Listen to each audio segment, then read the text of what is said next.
Welcome to Learning English, a daily 30-minute program from the Voice of America. I'm Ashley Thompson. And I'm Dan Novak. This program is designed for English learners, so we speak a little slower, and we use words and phrases especially written for people learning English. Coming up on the program, Katie Weaver has a story on Taylor Swift's Eras Tour movie. Gina Bennett and Brian Lynn report on how the U.S. Marine Corps has been slow to combine men and women in military training exercises. Dan Friedel has a story on what is causing the spread of toxic smoke in Southeast Asia. Later, John Russell presents this week's Everyday Grammar lesson on the language of international conflicts. But first, here is Katie Weaver. Look what you made me do. Entertainer Taylor Swift wrote on social media as she premiered Taylor Swift, the Eras Tour movie, Wednesday night in Los Angeles, California. In the music business, a tour is a series of live shows held in many cities. The pop superstar announced, "We're opening up early access showings of the Eras Tour concert film on Thursday in America and Canada." The film of Swift's live performances was first planned to open on Friday. It is expected to launch with $100 million in ticket sales for the opening weekend. But early ticket sales worldwide have already been estimated to reach $140 million. Entertainers have released films of live performances for many years. The Korean group BTS released its concert film earlier this year. Last month, the rock band Talking Heads released such a movie after many years away from the industry. But this movie release from Swift is unusual. Greg Marcus is the chief executive of Marcus Corporation, which runs a group of movie theaters in the United States. "This is different," Marcus said. "Take your phone out, take selfies, dance, sing, get up, have a good time. We want to create an atmosphere." Unlike many Hollywood productions, the Eras Tour movie does not need any outside advertising. Swift produced the film herself and informed her 274 million followers on Instagram. The film will play in movie theaters for at least 13 weeks. Adult tickets are being sold for $19.89. That is higher than the average movie ticket price, but several thousand less than some tickets to see Swift live. Late on Wednesday, Swift arrived at an AMC theater in Los Angeles. She took pictures with fans at the premiere. Inside the theater, Swift thanked fans for supporting the Eras Tour, which organizers say sold all available tickets for large stadium performances around the world. "I've never had this much fun in my life as I had at the Eras Tour," she said.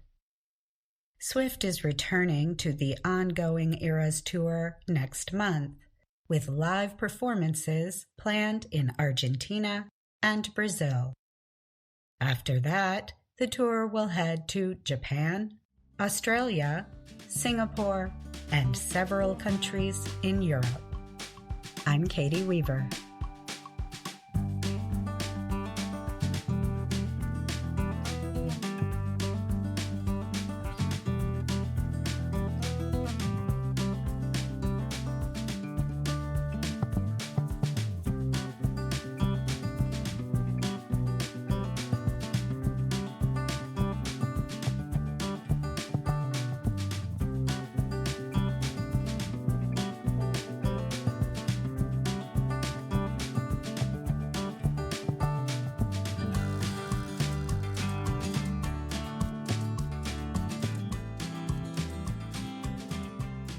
The U.S. Marines have officially begun combining men and women during their first major training exercises called boot camp.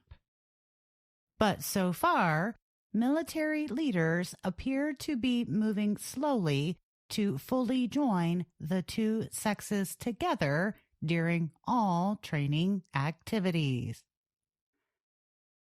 Reporters from the Associated Press recently visited a Marine Corps base in South Carolina that combines male and female boot camp training. They observed the training exercises and spoke with leaders about the Marines' current policy. During intense heat at Marine Base Parris Island, two young recruits were battling inside a training space. Circling them, a training commander shouted orders. Hit her, punch her, do something. Outside the space were a mix of male and female Marine hopefuls.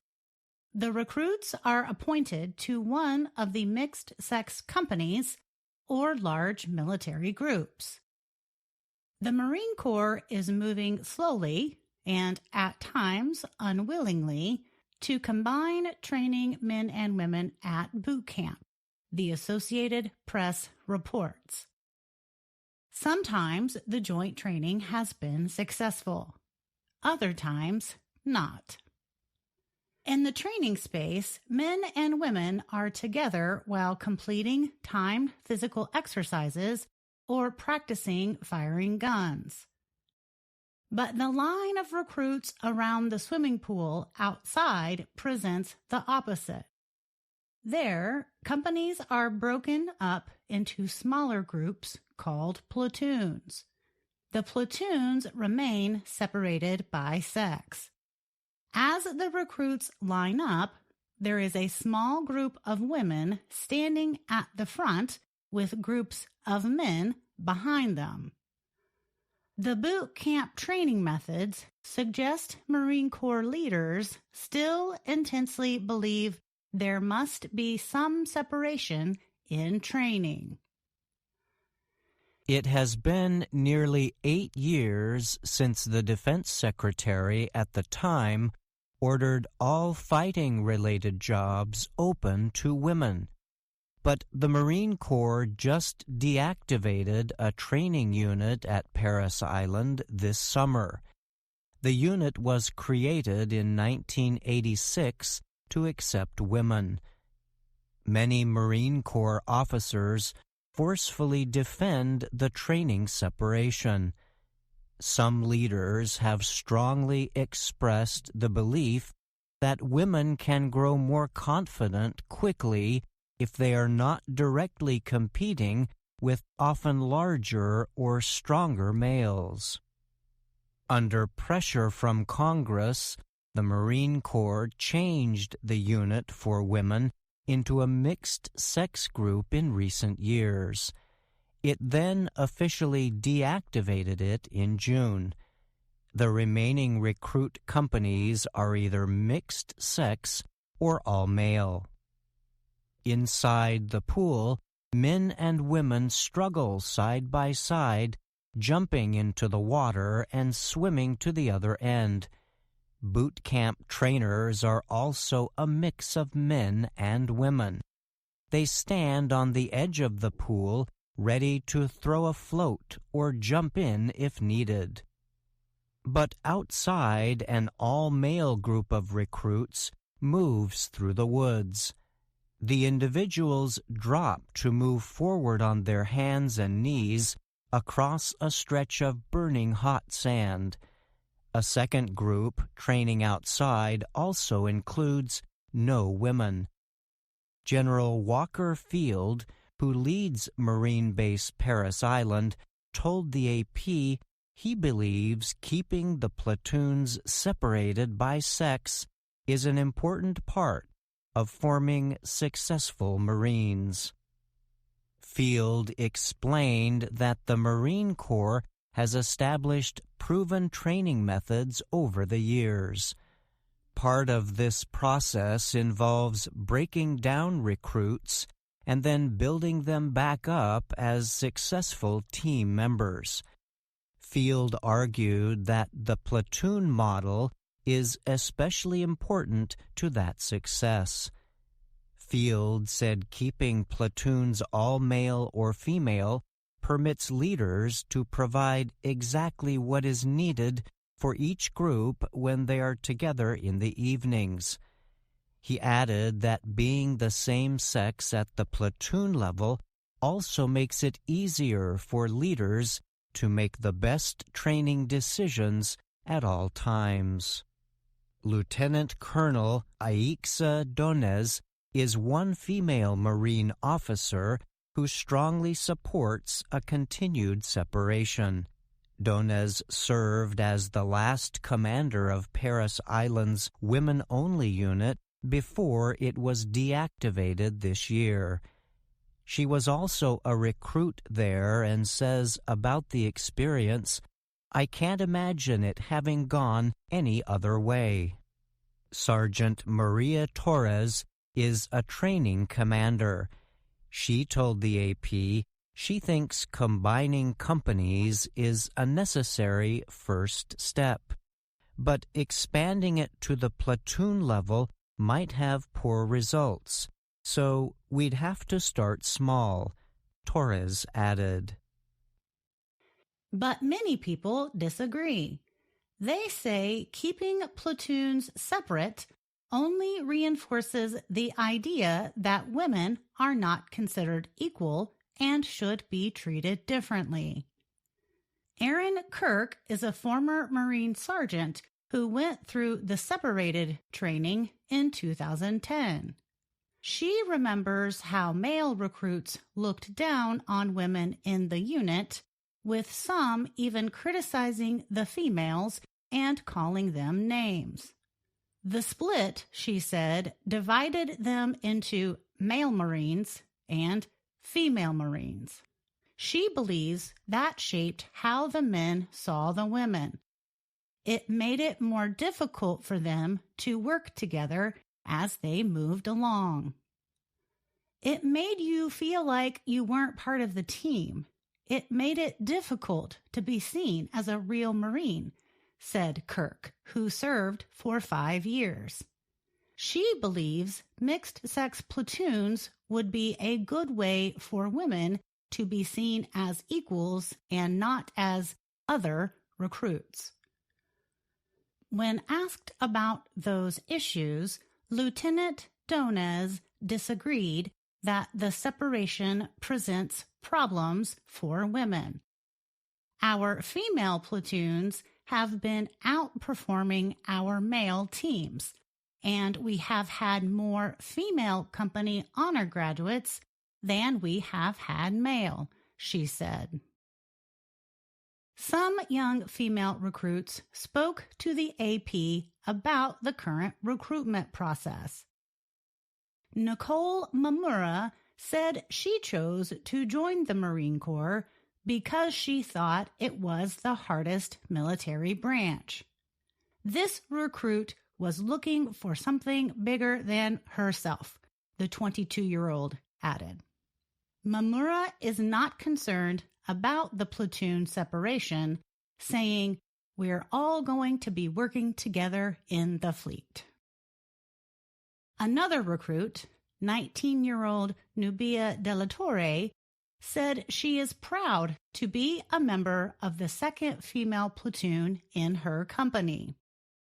But she admits the men and women do not interact very much.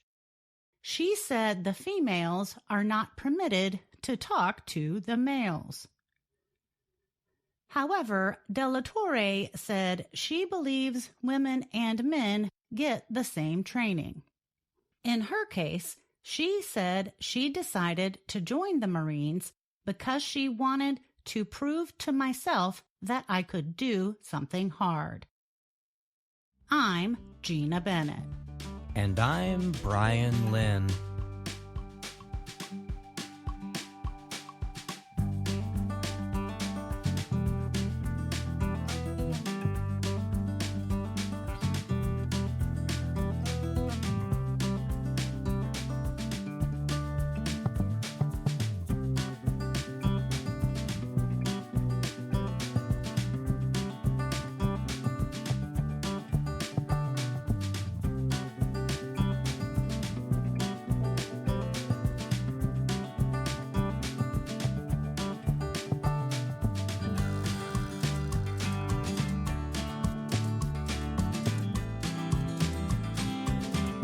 The problem of cross-country smoke, or haze, has caused a new disagreement in Southeast Asia. Malaysia's environment minister wrote to Indonesia's government this week calling for action to help reduce smoke across Malaysia. The letter comes just weeks after countries in Southeast Asia agreed to a haze-free area by 2030. In recent weeks, air quality reports in parts of Malaysia and Indonesia have reached readings above 150. This puts conditions at a level where people can experience unhealthy effects, and those with existing health problems could suffer greater health problems. On the Indonesian side of Borneo Island, visibility was reduced to less than 10 meters. Schools are closed in both Indonesia and Malaysia to reduce the health effects on young children.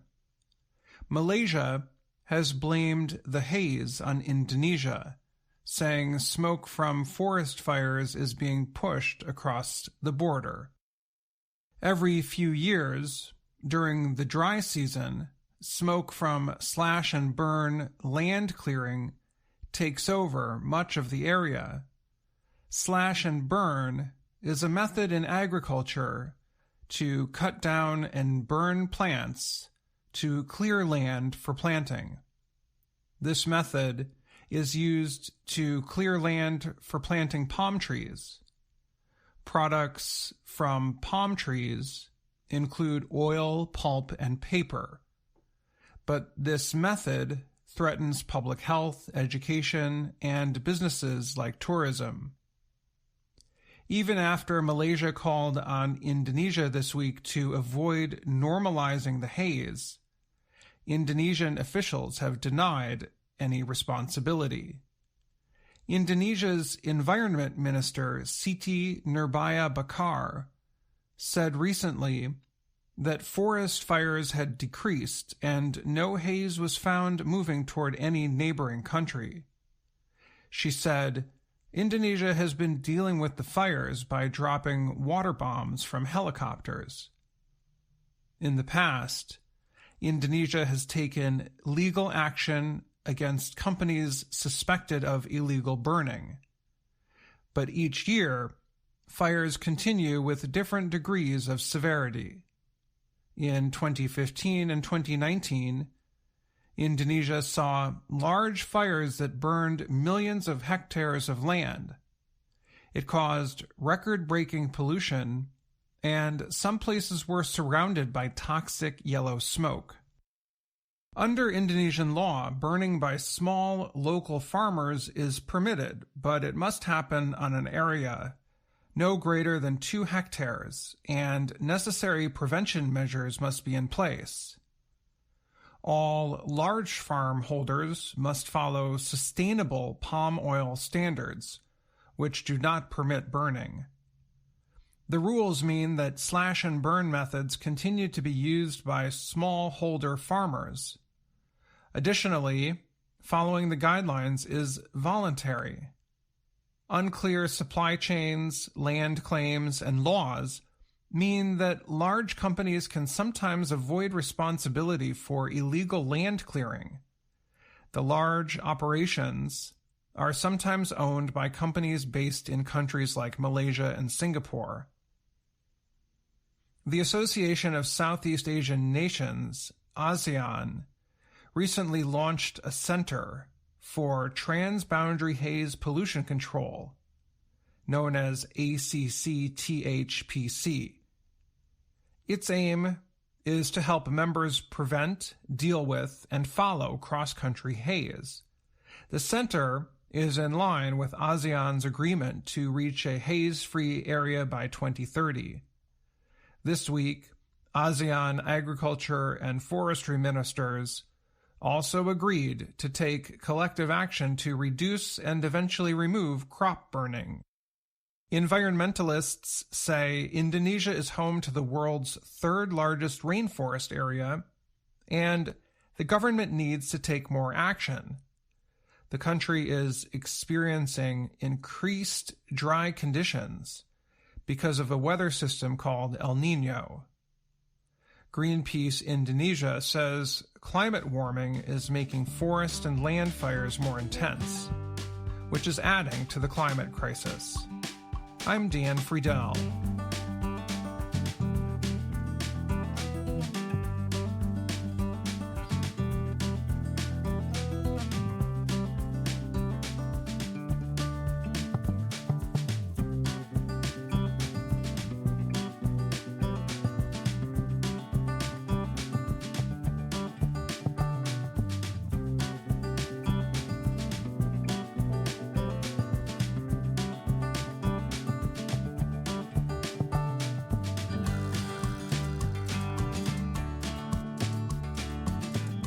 VOA Learning English has launched a new program for children. It is called Let's Learn English with Anna. The new course aims to teach children American English through asking and answering questions and experiencing fun situations. For more information, visit our website, learningenglish.voanews.com. The war between Israel and Hamas has drawn a lot of international attention this week. News reports, videos, and social media posts have informed people about the latest events in the conflict. What kinds of language do reporters, journalists, or even citizens use during these conflicts? That will be the subject of this week's Everyday Grammar. Conflict is not a happy subject, but learning how to understand the language surrounding such events is important. When we look at the language used to describe conflicts, verbs have special importance. Violent conflicts are about actions, one group doing something to another group. Verbs are the words we use to describe actions. We can break apart the verbs into two general groups, active and passive forms. When we say the term active verb, we mean the relationship between the verb and the subject of the sentence. We call a verb an active verb when the subject of the sentence performs the action. Consider this example. Tom kicked the ball. In the sentence, the subject, Tom, does the action, kicking. The action is done to the object, the ball. In other words, we have this structure: subject, verb, object. Passive verbs tell us when something is done to someone or something. In other words, the subject is being acted upon. The subject is not acting.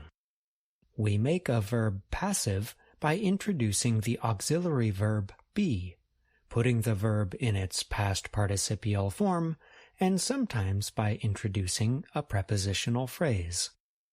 Let's take an example. Here is our active sentence. Tom kicked the ball. A passive sentence might be this: the ball was kicked by Tom. So far, we have explored active and passive verbs at the sentence level, but the same ideas hold true at the level of a clause as well. A clause has a subject and a predicate. When a clause stands on its own, we say it is a sentence. But sometimes two or more clauses make up a sentence. So, why are these ideas important? The language surrounding international conflicts often contains a mixture of active and passive structures. Some reports or social media posts might contain a little more of the passive voice or a little more of the active voice. But most reports will have some kind of mix. Let's explore one example from the Voice of America. Linda Gradstein describes some events in the conflict between Israel and Hamas. Here is some information about events in Gaza. Palestinian health officials said several dozen Palestinians, including women and children, were killed in an Israeli airstrike on the Jabalia refugee camp Monday in Gaza. In our example, we have an active form, health officials said, as well as a passive form, were killed. The same idea, the mixing of active and passive forms, holds true in many other places in the report. For example, here is some information about events in Israel. The bodies of more than 260 young music festival goers were discovered Sunday. Hamas gunmen kidnapped more than 130 Israelis, many from the festival, and took them to Gaza. Let's use this final example for a homework assignment.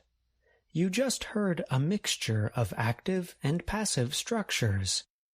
Can you identify the active and passive forms? Write to us your answers in the comments section of our website, learningenglish.voanews.com, or send us an email to learningenglish@voanews.com. I'm John Russell.